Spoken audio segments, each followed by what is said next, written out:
The morning sun barely penetrated the tall windows of Oakwood County Courthouse, casting muted light across the cold marble floors. Inside, 16-year-old Marcus Johnson adjusted his borrowed navy blue tie, trying to calm his nerves. His mother, Sarah, had spent an hour making sure everything was perfect. His white shirt pressed crisp, his black dress shoes polished to a shine, and his curly hair neatly trimmed. It was a routine they had carefully crafted together, believing that if Marcus presented himself as respectable, it would help their case. But neither of them could have known they were walking into a courtroom where appearances wouldn't matter. Marcus stood straight, his hand trembling slightly as he faced Judge William Harrison. At 62 years old, with steel-gray hair and cold, blue eyes, Judge Harrison had built a reputation in their small town of Millbrook, though few dared to speak openly about his questionable sentencing patterns. The rumors were whispered in hushed tones, stories of biased rulings and harsh sentences handed down to certain defendants, particularly young men of color. But Marcus and his mother had no choice but to hope that the evidence would speak for itself. The courtroom was silent except for the rhythmic clicking of the court clerk's pen as she read from her notes. Case number 2019 JD 11458, State vs. Marcus Johnson, she announced, her voice echoing off the walls, sharp and impersonal. The charges against Marcus seemed absurd to everyone who knew him.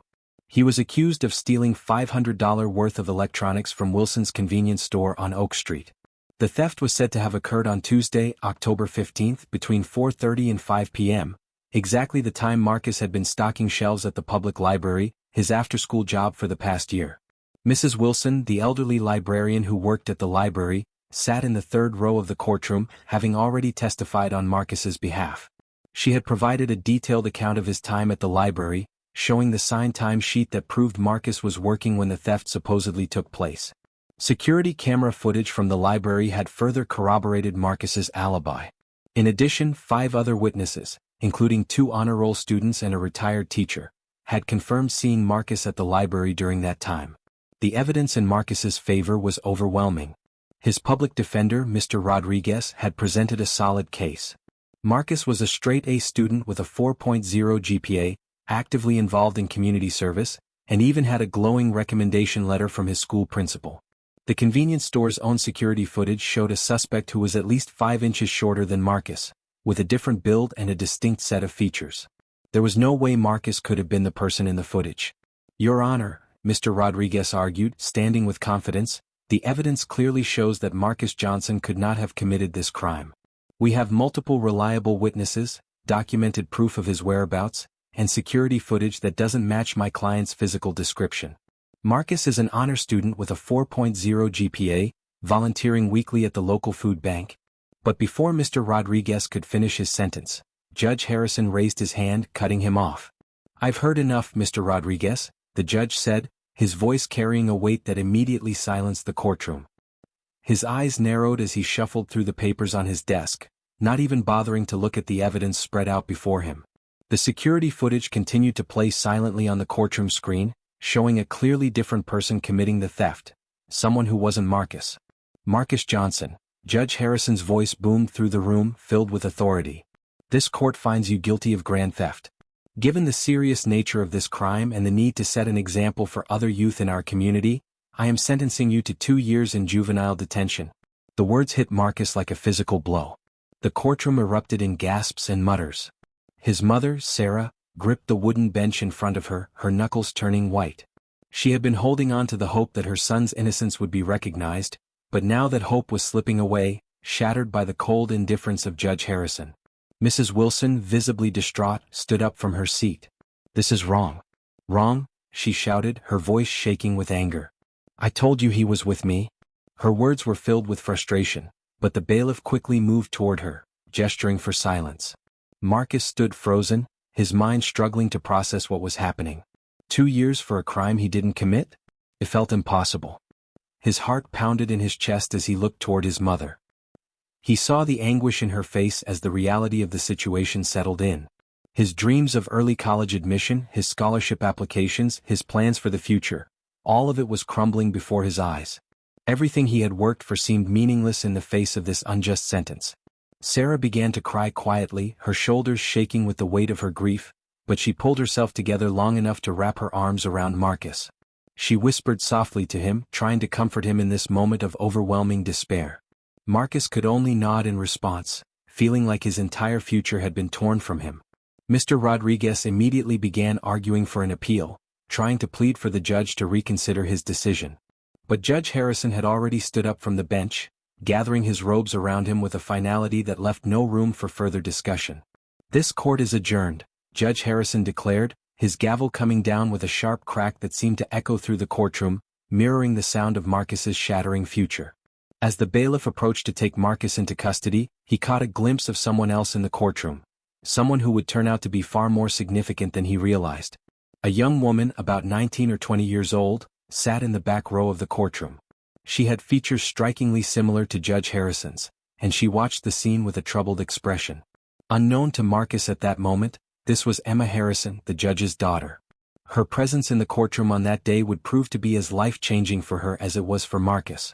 As Marcus was led away, he took one last look at his mother, trying to memorize her face. He knew that for the next 2 years he wouldn't see her outside of visiting hours at the juvenile detention center. "I love you, Mom," he whispered, his voice barely audible as the bailiff gently but firmly guided him away. Sarah Johnson stood motionless, tears streaming down her face as she watched her son, her innocent son, be taken away from her, knowing the injustice of what had just occurred. Meanwhile, Judge Harrison disappeared through his chamber doors, completely unmoved by the lives he had just destroyed. Sarah Johnson hadn't slept properly in weeks. She had spent countless nights poring over legal documents, trying to make sense of the situation, trying to find a way to fight back. Her dining room table, once a place for family meals and warm conversations with Marcus, was now covered with stacks of court records, newspaper clippings and legal files. Empty coffee cups littered the edges of the table, a testament to the long nights she had spent poring over case after case, searching for any shred of evidence that could exonerate her son.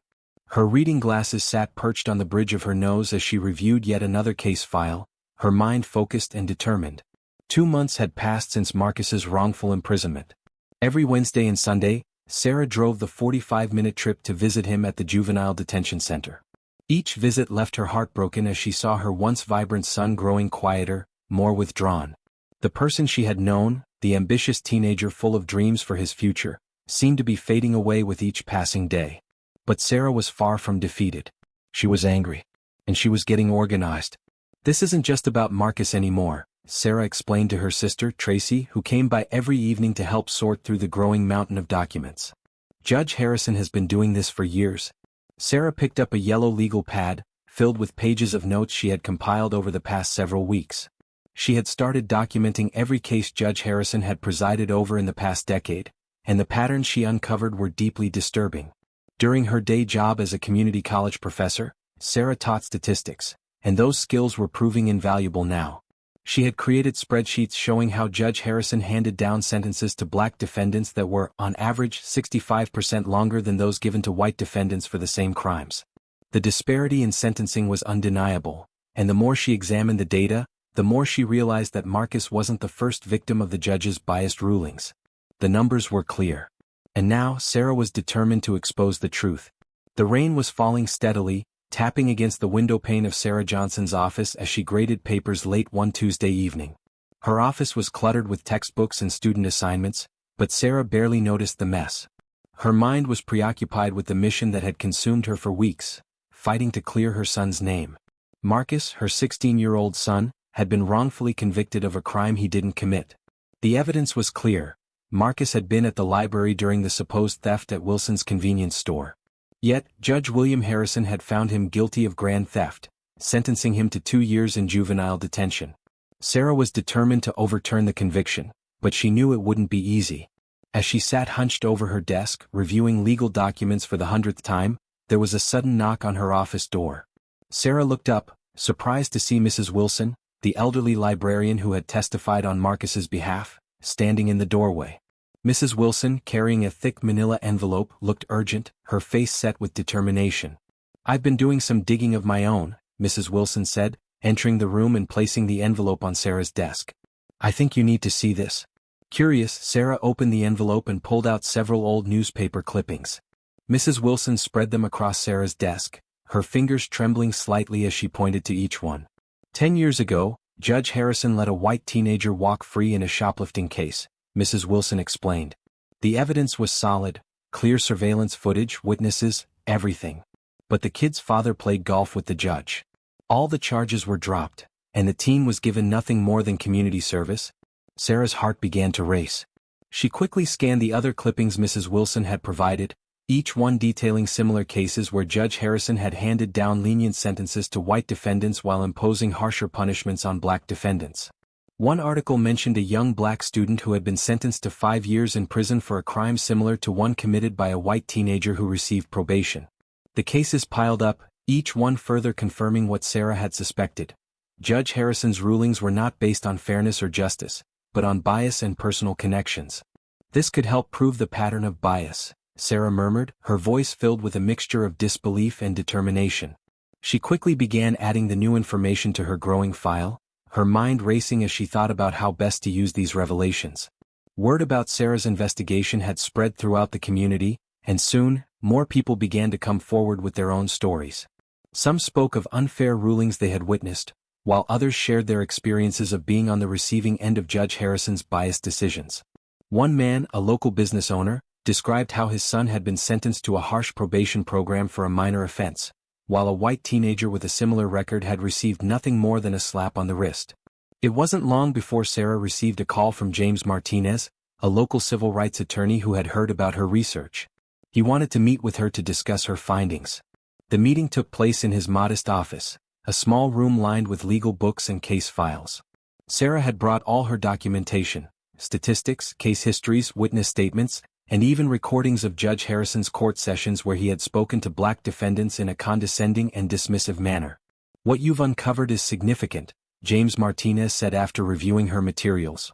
His expression grew more serious with each page he turned. "But we need to be strategic about how we use this information. Judge Harrison has powerful friends in this town, and he's been on the bench for decades. Going after him won't be easy." Sarah nodded, her resolve strengthening. "I'm not just doing this for Marcus anymore. I'm doing this for everyone he's hurt over the years. People have to know the truth." Martinez studied her carefully before responding. "With your permission, I'd like to bring this to the attention of the State Judicial Review Board. I also have contacts at the Equal Justice Initiative. They could be a huge help with this. But we need to be prepared for the consequences. If we're going to expose this, it'll be a long battle." Sarah agreed, and they began to strategize. As she worked on building her case, she continued her weekly visits to Marcus at the Juvenile Detention Center. Each visit broke her heart a little more. The boy who had once dreamed of becoming a doctor was now wearing a gray uniform, speaking in whispers about how he was just trying to survive each day. But Sarah refused to let him fall into despair. She kept him updated on her progress, telling him about the growing support from the community and the efforts being made to clear his name. "People are starting to notice, baby," she told him during one visit. "Mrs. Wilson has been amazing, and we have a good lawyer now. We're going to fix this." But the fight was far from over. One late evening, as Sarah was preparing for bed, her phone rang. She glanced at the caller ID. It was an anonymous number. She hesitated for a moment before answering. "Check Judge Harrison's records from 2015, the voice said quickly. "There's a case buried, similar to your son's. The files are in the basement archive." Sarah's pulse quickened. She couldn't sleep that night. The next morning, she called in sick to work, unable to focus on anything other than what she had just heard. She drove straight to the courthouse, hoping to uncover something that would give her case the final piece it needed. With the help of a sympathetic clerk, Sarah made her way to the basement archives, where old case files were stored. After searching through dusty records for what felt like hours, she finally found the file she was looking for. What she uncovered made her hands shake. Another case. Another young black defendant. Another questionable verdict. Another life derailed by Judge Harrison's bias. As Sarah drove home that evening, she noticed a black SUV trailing her. Her heart raced, and she took 3 extra turns to make sure she wasn't being followed. But the SUV kept pace, making it clear that someone was watching her. It was a message, a warning that her investigation was making powerful people nervous. But Sarah Johnson wasn't about to back down. She pulled into her driveway, grabbed her files, and walked into her house with her head held high. "They can try to scare me," she muttered to herself. "But they don't know what it means to mess with a mother fighting for her child." She added the new case files to her growing collection, her determination unwavering. Meanwhile, across town, Emma Harrison sat in the dimly lit law school library, her hands shaking as she stared at her laptop screen. What had started as a simple research project for her criminal justice class had turned into a life-changing discovery. She had chosen to analyze her father's sentencing patterns for her term paper, expecting to find evidence of his judicial wisdom. Instead, what she found made her stomach churn. "This can't be right," Emma whispered to herself, double-checking the numbers for the 5th time. The statistics were clear. In cases involving black defendants under 25, her father's sentences were consistently more severe. The Marcus Johnson case from 3 months ago wasn't an exception, it was part of a troubling pattern. Emma's mind raced as she processed the data. She had always admired her father, proud of his position as a respected judge in the community. But now she felt disgusted. The man she had always thought of as a pillar of justice had been responsible for destroying lives based on nothing more than the color of a person's skin. That evening, the Harrison family home felt different to Emma. Family photos lined the hallway, her father in his judge's robes, family vacations, celebrations of her law school acceptance. All the memories she had once cherished now felt tainted. Judge William Harrison sat in his usual leather chair, reading glasses perched on his nose as he reviewed case files. He looked up when Emma walked through the door. "There's my future lawyer," he said cheerfully. "How's the term paper coming along?" Emma stood in the doorway, clutching her laptop. "Dad, we need to talk about your cases." Her father's smile faded. "Oh? What about them?" Emma opened her laptop and turned it toward him. "I've been analyzing your sentencing records," she said, her voice trembling. "The Marcus Johnson case made me curious, so I dug deeper. How do you explain this?" Judge Harrison's face hardened as he looked at the spreadsheet. "You're too young to understand the complexities of criminal justice," he said coldly. "Statistics can be manipulated to show anything." "I'm not manipulating anything," Emma shot back, her voice rising. "These are your own records. Marcus Johnson had solid proof he was innocent, but you sent him to juvenile detention anyway. And he's not the only one." Her mother, Patricia Harrison, appeared in the doorway, drawn by the raised voices. "What's going on here?" "Our daughter seems to think she knows more about justice than a judge with 30 years of experience," Judge Harrison said coldly, closing Emma's laptop with a sharp motion. "Dad, Marcus Johnson was working at the library when that theft happened." Emma's voice cracked with emotion. "There were witnesses, security footage, everything. How could you ignore all that evidence?" Judge Harrison stood, his imposing figure towering over her. "Emma Marie Harrison," he said, his tone commanding. "You will not question my judicial decisions in my own house. Criminals or criminals who look different from us?" Emma shot back, the words burning in her chest. "That's what the numbers show, Dad. That's what your own records show." Patricia tried to intervene, but the damage had already been done. The truth had come out and nothing would ever be the same again. Emma's hands shook as she stared at her father, her mind racing with the weight of the truth she had uncovered. The argument had escalated quickly. Her mother, Patricia, had tried to intervene, but Emma had reached her breaking point. She couldn't stay silent any longer, and neither could she pretend that everything was fine when it was clear that her father's decisions were not only unjust, but also damaging to the community. "Emma, honey," Patricia said, her voice soft, almost pleading, "your father has always been fair. He's worked his whole life to uphold justice." "No, Mom," Emma replied, her voice quivering with anger. "He hasn't. He's been making decisions that hurt people. People like Marcus Johnson." Her mother's face faltered. "What are you talking about? That's just—" "Look at these cases," Emma interrupted, pulling out papers from her bag. She slammed them down on the table in front of her father. "These are the cases I found. White defendants getting probation for the same crimes that send black defendants to prison. It's all here in his records. The statistics don't lie. The pattern is right there in black and white. And Marcus Johnson, he's just one example, one of many." Judge Harrison's face turned red with fury as he stood up and slammed his fist down onto the table. "That's enough, Emma. You're just a first-year law student. You don't understand the nuances of each case, the factors that go into these decisions. You don't know what you're talking about." Emma's eyes burned with frustration as she stood her ground. "What factors, Dad? The only factor I see in every one of these cases is race. It's the same story over and over again. You've been making decisions based on the color of people's skin, and it's ruining lives." The sound of Judge Harrison's hands slamming on the desk echoed through the room. He glared at his daughter, his voice low and threatening. "I will not be accused of racism in my own home. Not by my own daughter." Emma's whole body trembled with emotion, but she refused to back down. "Then explain Marcus Johnson, Dad. Explain why you ignored all the evidence, all the witnesses, and still sent a 16-year-old honor student to juvenile detention for a crime he couldn't have committed. Explain that. For a moment, Judge Harrison didn't say anything. His expression hardened and he turned away from her, staring out the window. Go to your room, Emma, he said quietly. We're done here. No, Dad. We're not done. Emma's voice was steady, even though her heart was breaking. She gathered her things, her fingers trembling as she shoved the papers back into her bag. I'm leaving. I can't stay here tonight. I can't pretend that everything is okay anymore. Her mother looked desperate. Emma, please don't go. This isn't the way to fix things. Talk to your father. Please. But Emma didn't respond. She walked toward the door, her mind made up. She couldn't continue living in a house where injustice was ignored. She couldn't stay silent when she knew the truth. As she reached for the doorknob, her father's voice called out to her, colder than she had ever heard it before. If you walk out that door, don't expect any more support for law school. Emma paused, her hand on the doorknob, her heart aching. For years she had respected her father, admired him. His success as a judge had been something she had always aspired to. She had worked hard to follow in his footsteps, but now in this moment she realized that her future could no longer be tied to his actions. The years of love and respect she had for him warred with the reality of what she knew to be true. She thought of Marcus Johnson, still sitting in juvenile detention, his life ruined by a false conviction. She thought of the families who had suffered because of her father's decisions. The truth was undeniable.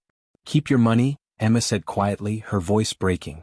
I'd rather struggle to pay for school than pretend I don't see what you're doing. She turned the doorknob, opened the door, and stepped out into the night, leaving behind a silence so heavy that it seemed to fill the whole house. The sound of the door closing behind her was the final break from everything she had once known.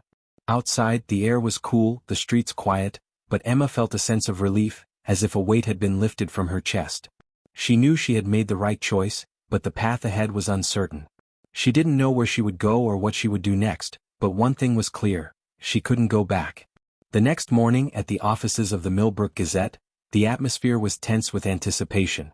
The newsroom, usually a flurry of quiet activity, was now alive with energy as reporter Michael Chen sat at his desk, his eyes fixed on his computer screen. The email that had arrived anonymously the night before had left him stunned.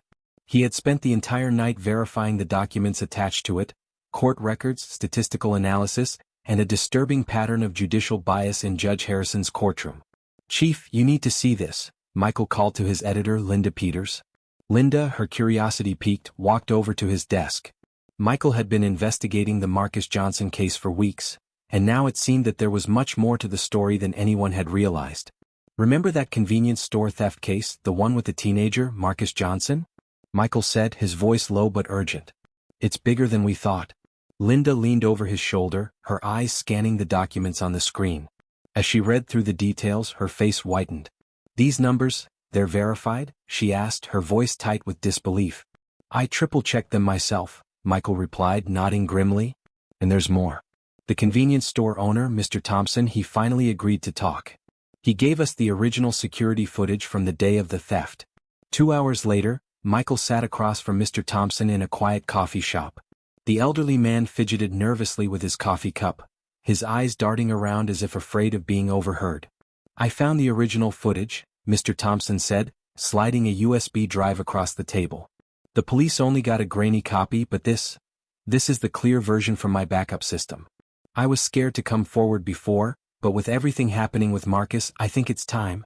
Back at the office, Michael and Linda watched the crystal clear footage on a computer screen.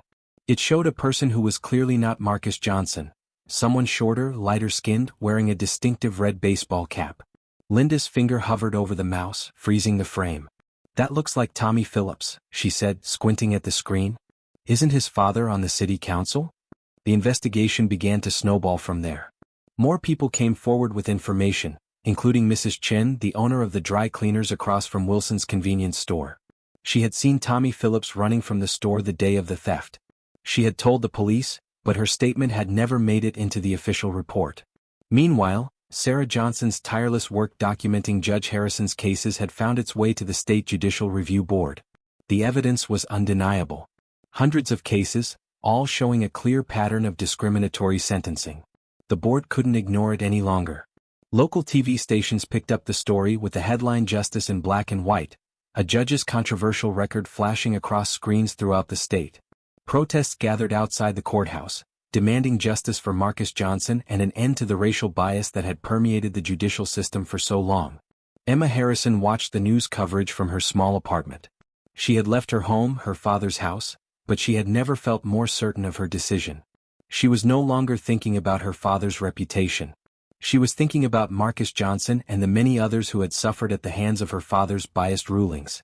Her phone buzzed with a text from her mother. *, your father is furious. The whole town is talking about this *. But Emma wasn't concerned with the fallout from her father. She dialed Michael Chen's number, her hands steady despite the gravity of what she was about to do. "I have more information," Emma said when he answered. "About my father's cases. And I'm willing to go on record." The next morning, the Millbrook Gazette featured a powerful headline: "Judge's daughter speaks out, pattern of bias cannot be ignored." Emma's testimony, combined with the statistical evidence and the newly discovered security footage, created a perfect storm. The district attorney's office could no longer ignore the growing pressure. They launched an official review of Marcus's case and dozens of others handled by Judge Harrison. In the juvenile detention center, Marcus sat in the common room watching himself on the news. Other inmates gathered around him, patting him on the back, offering support. His mother had visited him just the day before, telling him to stay strong. The truth was finally coming out. Tommy Phillips, facing mounting pressure, finally confessed. He admitted that he had committed the theft and revealed that his drug problem had led him to steal in the first place. He also admitted that his father's influence had helped keep him out of trouble until now. Judge Harrison, once a figure of unquestioned authority, now found himself in a position he had never anticipated. The evidence against him was undeniable, and cracks began to show in his stern facade. His secretary noticed that he was spending long hours staring at old case files, particularly Marcus Johnson's. The story of Marcus's wrongful conviction spread far beyond the small town. Civil rights organizations issued statements, and legal experts began examining similar patterns in other jurisdictions. What had started as one mother's fight for her son had sparked a much larger conversation about justice, bias, and the need for systemic change. As the pressure mounted, Sarah Johnson continued her battle for justice, knowing that the road ahead would be long and difficult. But for the first time in a long while, she felt a glimmer of hope that her son might soon be free, and that the truth would finally prevail. Sure. Here's the expanded version of the scene, rewritten into 1,100 words. Johnson stood in her living room, her gaze fixed on the television screen as she watched the coverage unfold. Her hand was resting lightly on the empty frame where Marcus's graduation photo should have been. The image was supposed to be a symbol of pride, of how far he had come, but now it sat vacant, a constant reminder of what had been lost. She swallowed hard, her throat tight with emotion. "Hold on just a little longer, baby," she whispered to herself, as though the words could somehow bridge the distance between her son and her in that moment. The truth was finally coming out. The long-buried injustices were being exposed, and there was no turning back. It was all she had hoped for, but it was coming at a cost she hadn't fully prepared for. In a sterile waiting room a few blocks away, Emma Harrison sat with her hands clasped tightly in her lap, her heart hammering against her ribs. Her eyes darted to the clock on the wall. It was 9:45 a.m. She had only 15 minutes before she would have to stand before the State Judicial Review Board and testify against her father. The folder in her lap, a simple manila file, contained everything: the evidence, the documents, the research. And yet it felt like the weight of an entire world. It could destroy everything she had ever known. It could shatter her family, her father's career, and her own sense of identity. Emma felt the nerves creeping up her throat, threatening to choke her. Her phone buzzed again. Another message from her mother, the same words as the last few. *, please don't do this to your father. We can work this out as a family. *, Emma turned off her phone with a trembling hand, the silent buzz feeling like an indictment. Her mind drifted back to the courtroom 3 months ago, to Marcus Johnson's mother, Sarah, crying as she listened to the defense's case. Emma could still hear Sarah's voice, raw with grief, pleading for justice, for the truth. And now Emma was doing the same thing, trying to bring light to a truth that had been hidden for far too long. Before she could fully collect herself, a woman in a navy blue suit appeared at the door. "Miss Harrison," she said, her tone polite but brisk. "The board is ready for you." Emma nodded, her mouth dry, and followed the woman down the hall, her footsteps echoing in the quiet corridor. The hearing room was smaller than Emma had imagined. far more intimate than the grand courtroom her father had presided over for so many years. 5 members of the State Judicial Review Board sat behind a long, polished table, their faces grim and expectant. A court reporter sat in the corner, her fingers hovering over the stenotype machine, ready to capture every word. Emma felt the weight of their gaze as though they could see right through her, through the trembling uncertainty inside her. She could hardly breathe as she took a seat, her folder open in front of her, the pages trembling under her fingers. "Please state your name for the record," the chairwoman said. Her voice was steady and calm, a contrast to the storm brewing inside Emma's chest. "Emma Marie Harrison," she began, her voice shaky at first, but she forced herself to steady it. "Daughter of Judge William Harrison." She took a breath, forcing the next words out. "I'm a first-year law student at State University." One of the male board members nodded, his expression unreadable. "Miss Harrison, we understand that this must be difficult for you," he said. "Please take your time." Emma glanced down at the folder, gathering the courage to continue.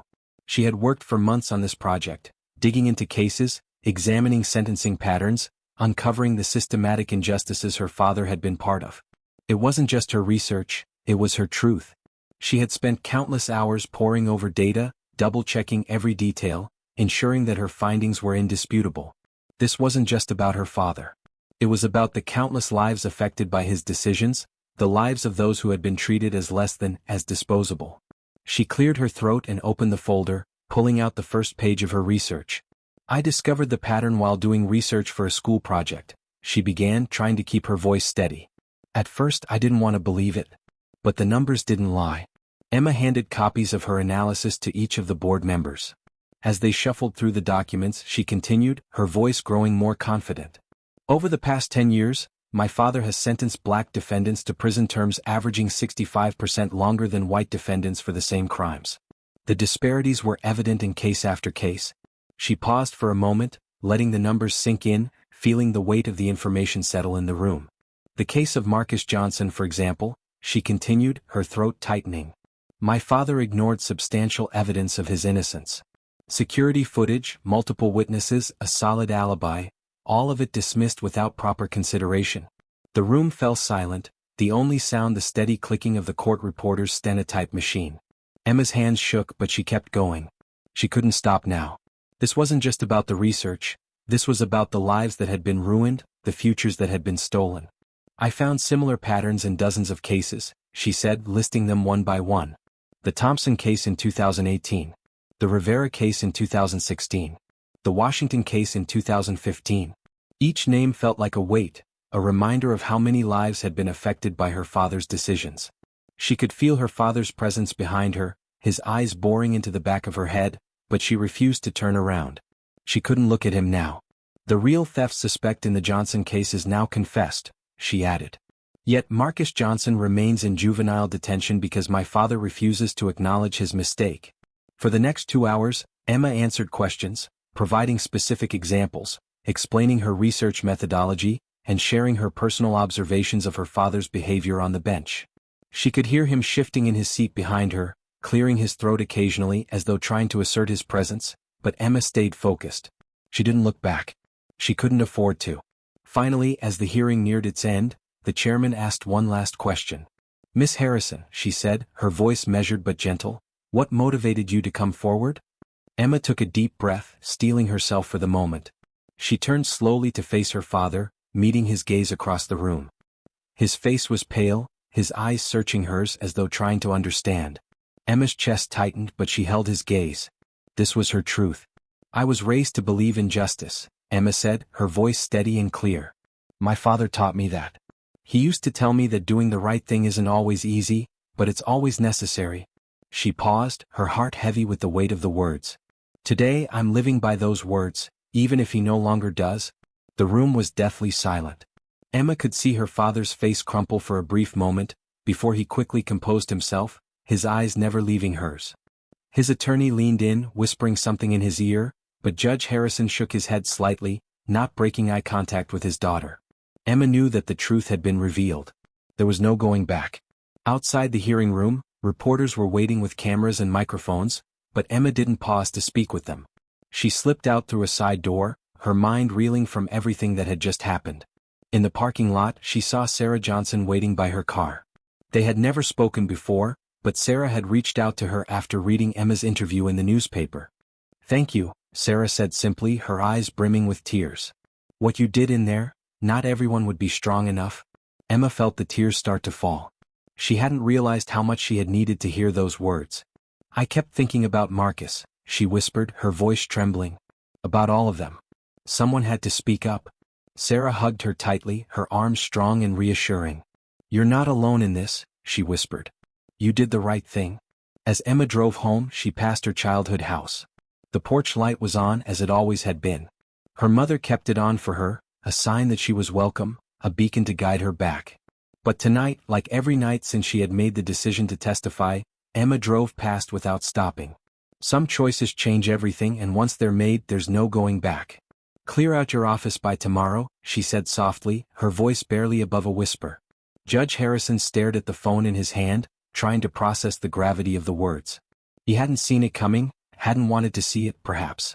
Emma had called him earlier that day, but he hadn't answered. Instead, he had stared at the empty frame on his desk where a photo of his daughter's law school acceptance celebration used to sit. He reached for the frame, his hand trembling as he picked it up. "I didn't see it," he whispered to himself, barely able to comprehend the shift in his life, the collapse of everything he had built. Or maybe I didn't want to see it all these years. The truth had become impossible to ignore now. His life, his career, and his reputation had all been built on a foundation of righteousness that had cracked under the weight of truth. He had known deep down that something was wrong, but he had never looked closely enough to understand the full scope. Emma had seen it though. She had uncovered the pattern in his decisions, the subtle but undeniable bias that had marred his judgments for years. And now the consequences of that truth were unfolding in front of him, threatening to take everything away. Meanwhile, at the Johnson house, Marcus sat on his bed, his hands hovering over his belongings as if he were trying to verify their reality. His basketball trophies, his science fair medals, his college application essays. Everything was exactly as he had left it. But he wasn't the same person who had left this room 3 months ago. The months in detention had changed him, stripped him of the carefree youth he once was, replacing it with a deeper sense of self-awareness and a quiet resolve that had been forged in the harshest of circumstances. He was older now, more somber but also more determined. The injustice that had been done to him, done to so many others, was something he would never forget. "Marcus," his mother called from downstairs. "Someone's here to see you." He hesitated for a moment, unsure of who could be visiting at this hour. He had already spoken with the lawyer earlier in the day, so he wasn't expecting anyone else. But when he walked downstairs and found Emma Harrison standing in their living room, it took him a moment to process. He recognized her immediately from the courtroom, though she seemed different now. Less polished, more human, like someone who had carried the weight of the world and was now simply trying to be honest about it. "I wanted to apologize," Emma said, her voice shaking slightly as she stood awkwardly in the center of the room. "What my father did to you. I'm so sorry." Marcus studied her face carefully. He could see the guilt in her eyes, the genuine regret. But he also saw something else, strength. She had risked everything to tell the truth, to stand up against her own father, someone who had once been untouchable. He could see the same resolve in her that he felt burning in his chest. "You don't need to apologize," Marcus said softly. He walked toward her, his voice steady as he spoke the words that he knew would bring some sense of closure. "You risked everything to tell the truth. That's all that matters. And that's something I'll never forget." Emma smiled faintly, her eyes glistening with unshed tears. She didn't say anything more, not because she didn't want to, but because she understood. The apology wasn't the point. The truth was. And that was something they both shared now, something unspoken but deeply understood. In the following days, the State Judicial Review Board hadn't finished with its work. It ordered mandatory sensitivity training for all judges in the district, and an independent panel would review Judge Harrison's cases from the past decade. Some of those sentences, especially the ones involving minorities like Marcus, might be reduced or even overturned entirely. The road ahead was uncertain, but it was a road toward justice, however long it might take. That evening, Judge Harrison sat in his study at home, watching the local news coverage of Marcus's release from detention. He was still trying to process everything that had happened, everything that he had lost. The reporter interviewed Marcus briefly as he left the detention center. "What are your plans now?" the reporter had asked. "I'm going to finish high school," Marcus had replied, his voice calm but filled with purpose. "Then law school." Someone needs to make sure this doesn't happen to anyone else. Judge Harrison's hands trembled as he turned off the TV. He wasn't sure if it was from anger or sadness or something deeper, something more insidious that had been building in him for years. His thoughts turned to Emma again and he reached for his phone. He scrolled to her contact, hesitated, then typed, "You were right. I was wrong. I'm sorry." 3 minutes later, his phone buzzed with her reply. "It's not me you need to apologize to." The words stung, but Judge Harrison knew they were true. "It's not me you need to apologize to." The truth was clear now, and it was something he had spent years avoiding. Emma had been the one to speak up, the one to risk everything to make sure the truth was heard. It was his own conscience now that would haunt him for the rest of his days. Meanwhile, in Marcus's room, he sat at his desk for the first time since his release. He opened his laptop and was greeted by a flood of messages. Hundreds of emails and texts from classmates, teachers, and even strangers who had followed his story in the media. Some messages were congratulatory, others curious, but one caught his eye. It was from a local civil rights organization, offering him an internship. Marcus felt a spark of hope. This was it, the beginning of something greater. He wasn't just a victim of injustice anymore. He was going to be part of the solution. The road ahead wasn't easy, but he wasn't walking it alone. He had the support of people like Emma, people who had seen the truth and were willing to do something about it. From the doorway, Sarah watched her son with a quiet sense of pride. For the first time in months she saw Marcus smile. It was a small smile, but it was a smile nonetheless. The fight wasn't over. There were still hundreds of cases to review, lives to rebuild, and a system to reform. But tonight Marcus was home. Tonight they had taken a step forward. Across town, Judge Harrison stood alone in his empty chambers, one last time. The walls, once filled with the weight of authority, now seemed hollow. He picked up the last photo from his desk, the one of him in his judge's robes on the day he was appointed. He had been so proud back then, so certain of his righteousness. But now that certainty had been replaced by something else, something much heavier, the recognition of his own flaws, of the system he had helped to uphold, and of the people who had suffered because of it. As he turned off the lights in his chambers, he finally understood something he had avoided for so long. True justice wasn't just about following the law. It was about looking into one's own heart and acknowledging the prejudices that lived there. He had thought his position, his reputation, his power, were all enough to shield him from scrutiny. But in the end they were nothing compared to the weight of truth. 5 years passed quickly. Marcus Johnson, now 22, straightened his tie as he walked through the halls of State University Law School. The transition had been difficult, but he had persevered. He carried himself with quiet confidence, his detention center ID card tucked safely in his wallet as a reminder of how far he had come. Today, as a third-year law student, he had been invited to speak about juvenile justice reform. The lecture hall was packed with students, many of whom had studied his case in their criminal justice classes. As he stepped up to the podium, he spotted his mother, Sarah, in the audience. She now ran a nonprofit organization dedicated to helping families affected by judicial bias, a testament to her own resilience and commitment to changing the system. "My story begins with an injustice," Marcus began, his voice strong and clear. But it doesn't end there. The room was quiet as he shared his journey, his story of survival, of hope, and of determination. His classmates furiously took notes, inspired by his words. Meanwhile, at Carter Law School, Emma Harrison was also making waves. Her thesis on racial bias and judicial decision-making had caught the attention of the Innocence Project. She sat in their office, reviewing cases similar to Marcus's. "We've identified 15 more cases from your father's court that need immediate review," her supervisor said, placing a stack of files on her desk. Emma nodded, her hand steady as she reached for the first file. Her father's signature at the bottom of each sentencing document was a reminder of why she had chosen this path. That afternoon, Marcus received an unexpected email. The State Bar Association wanted him to lead a youth mentorship program for aspiring lawyers from underprivileged backgrounds. As he read the email, his phone buzzed with a message from Emma. "Turn on Channel 4 now." The news was showing Judge Harrison at a judicial reform conference. It was his first public appearance since completing his sensitivity training and counseling program. "My own prejudices blinded me to true justice," the judge admitted, his voice softer than Marcus had ever heard it. "It took losing everything, my position, my reputation. And most importantly, my daughter's respect, to see the truth." Marcus watched the screen, remembering the man who had sentenced him without a second thought. The judge looked different now, his arrogance replaced by what seemed like genuine remorse. Marcus wasn't sure if he believed the judge's words, but he knew that change was possible. Maybe not for everyone but for some. That evening, Emma sat in her small apartment, surrounded by case files. Her father's words from the conference played on her laptop, and she couldn't help but let the tears fall. It was the first time she had heard him publicly acknowledge his mistakes. She didn't know if it was enough, but it was a start. Her phone rang. It was Marcus. "I saw your father's speech," he said, his voice soft but steady. "Me too," Emma replied. "Do you think people can really change?" Marcus asked. "I have to believe they can," Emma said quietly. "Otherwise, what are we fighting for?" The next morning, Marcus visited his old juvenile detention center once more.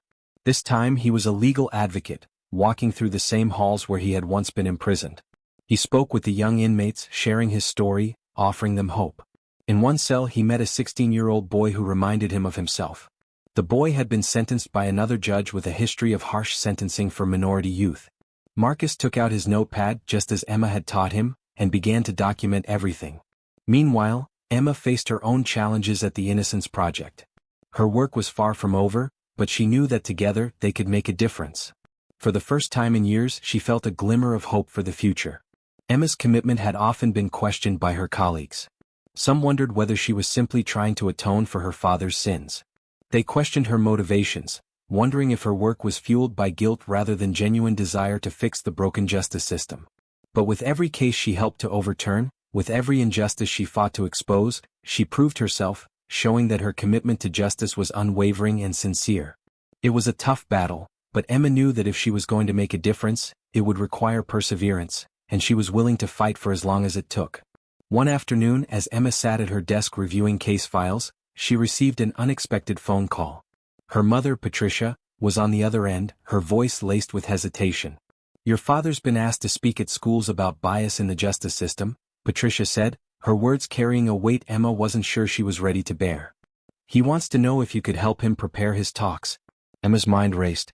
She sat silent for a moment, unsure of how to respond. Helping her father, especially now, was complicated. She had spent years undoing the damage caused by his biases, the same biases that had destroyed lives including Marcus's. She didn't know if she was ready to confront him again, not as a daughter but as someone who had learned the painful truths about him. "Tell him I'll think about it," she said quietly, her voice betraying the emotional toll it took to even say those words. That afternoon, Emma met Marcus at their usual coffee shop, a small but cozy place that had become their sanctuary over the years. It was here that they had formed their unlikely friendship, a friendship bound by a shared commitment to justice reform. Despite the differences in their backgrounds, he, a young man wronged by the system, and she, the daughter of a powerful judge, they had found common ground in their pursuit of justice. Their paths had not been easy. Marcus could have pursued a safer career, something that wouldn't carry the heavy weight of injustice. Emma, too, could have joined a prestigious law firm, one that would have ensured a comfortable future. But both had chosen paths that forced them to face the uncomfortable truths about their world, paths that often put them at odds with their family's expectations. "I got the grant," Marcus announced, his voice breaking the comfortable silence between them. He slid the approval letter across the table, a tangible sign of their progress. The grant was a big deal. It would provide the funding needed to establish a legal clinic for juvenile defendants, a clinic that would offer legal aid, mentorship, and educational opportunities to young people who had fallen victim to a flawed system. Emma's face lit up with a smile, her eyes reflecting the pride she felt for everything they had achieved together. "We're really doing this, aren't we? Making changes in the system, one case at a time." Marcus nodded, a quiet determination in his eyes.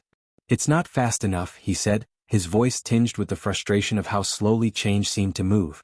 "But it's happening. It's real. We're doing it."